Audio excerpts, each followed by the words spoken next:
What's up, everybody, and welcome back to another recap. Yes, I lost today. Honestly, I hadn't lost in an XFA for like a month now, so due for a loss. However, it still fucking stung. The best trader in the world does lose sometimes. Anyways, um, so yeah, let's get right into the recap. So going into market. Right, what do we have? We had swept this sell side, right? We were causing that bullish reversal that we caught bullish on, I think it was Friday, right? And then we stopped right after we swept this high resistance high, still respecting this higher time frame, bearish order flow, right? We're stopping at CE of this whole big ass 4 hour daily gap, whatever. And we are now just, this gap is just still holding, we're still reacting off of this gap. And what do we have now? We have this slanted liquidity. We have this low, and we have this previous day low, previous week low, right? However, going into open, we have this sell side imbalance, right? That we are holding, right? On open, we are holding this bearish 4 hour gap. However, on a lower time frame, it looks like bullish structure. Why? Because after we sweep that, we have a that 4 hour bullish gap looks more of like a retracement because it's in a time discount. So we have these 1 hour gaps that we could fill and long off to catch that end wog and catch that high resistance swing high because we have high resistance at the lows, high resistance at the highs. We're essentially bouncing between PD areas. So what do we do when we're bouncing between PD areas?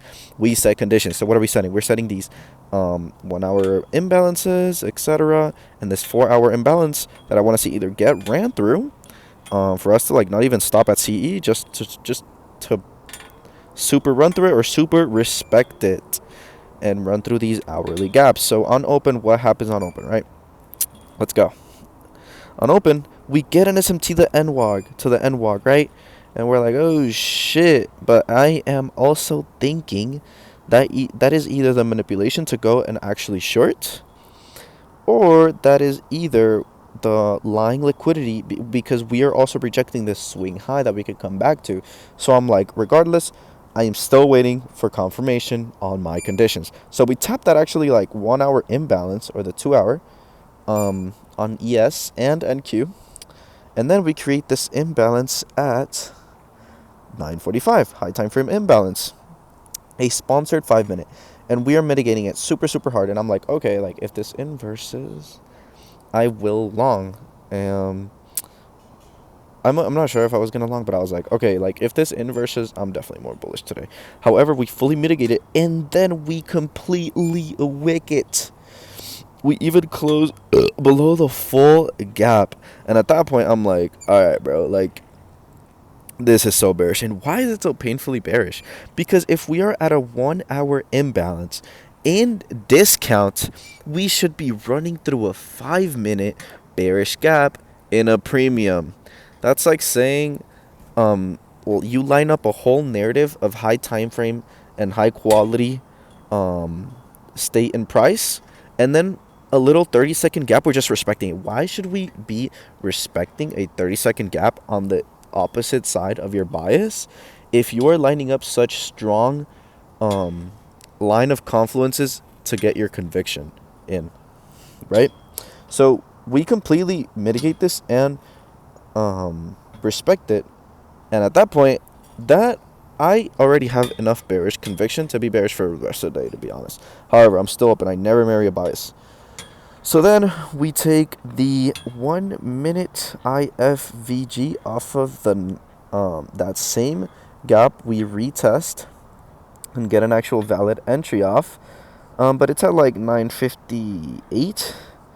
So I take it on an eval because time macro, etc. However, knowing how 10 a.m.s work, I am not taking this on XFA. However, it's still a good way to learn and build discretion, knowing how 10 a.m. when it distributes, when it manipulates, and the reasoning behind it, which is why I'm actually adding that to my checklist. And if you're curious to my checklist, I'll get that later. But yeah, 10 a.m. chooses to distribute. Why? Because when 10 a.m. opens or closes, depending on how you see it, it doesn't open up any target or any imbalance, or really anywhere that we can manipulate towards. What does that mean? That when 10 a.m. opens, sure, we can get a little Judas swing, but we have nowhere of significance to actually manipulate towards. So we end up distributing to our targets because we already had that manipulation at 9:30 towards the end WOG SMTing those highs. So something to note, because we didn't even take that swing high, right? So yeah. So then we make another 5 minutes. And at this point, I'm like, okay, we are not in a time macro. This seems a little more plausible, more mechanically based trade. However, it is in that gap that I'm targeting for the continuation gets created at 10:05. What does this mean? This means that this 5 minute gap I'm shorting off of is not a sponsored gap. What do I mean by a sponsored gap? A sponsored gap is a gap that gets created at any high time frame candle opening. If you're familiar with Period 3, that's essentially the same concept, where every high time frame candle manipulates, right? But if we create that 5 minute gap in a high time frame macro, that means that the manipulation for that PO3 candle is already made. When we mitigate that gap, we're shorting off of or longing off of in a continuation model, right? Because the candle opens and we manipulate and we catch the distribution when the distribution is happening on that high time frame candle PO3. So when this gets created at 10:05, I'm running the risk that we can get manipulated at 10:15, or that we just don't redistribute from this gap. However, I accepted the risk and I still took it. I end up losing.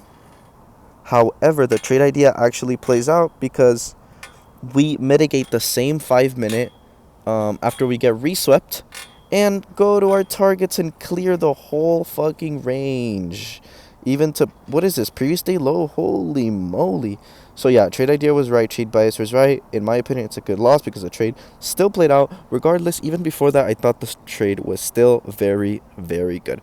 However, the 10 a.m. Narrative, super, super good to build discretion, build conviction, and overall learn from. And the sponsorship situation of the 5 minute gap is also very good. Now let's go over my checklist. DOL ERL, which is the external range low. Target was, I was targeting draw, which I don't really like doing, and we had an SMT, the accumulation zone lows. So I was more targeting the draws, but the draws were so obvious that I don't really care about that. Liquidity sweep. So main thing I added was the 10 a.m. result and reasoning. I want to be able to explain what 10 a.m. did and why. Sponsored gap. No. Ugh, don't like that I lost when it's out, but whatever. And this is how I journal today. Took a really good eval decision trade. Take a trade. Learned some sauce from it. While on the eval, I did break even early, guys. I'm not gonna fucking lie. That is because ES had taken our internal low. Dumbass break even. I should have just held because 10 a.m. was obviously going to distribute. But we live, we learn, and we learn from that 10 a.m. Regardless, it's an eval, so I don't really give a fuck if I lose or fucking win. Learned a lot. Sponsored gaps. Some things to take away from today is the sponsored gaps. 10 a.m. reasoning / sponsorship. 10 a.m. distribution prediction. Look internally, just fucking hold the eval trades. One good XFA loss and one bad eval break even. I rate myself a total of a 90% today. Alright is I. But yeah, overall, super, super, super great learning day, if I had to say. So, wish you guys luck. Hopefully you guys didn't lose today. But if you lost, I hope you guys learned something from it. Later.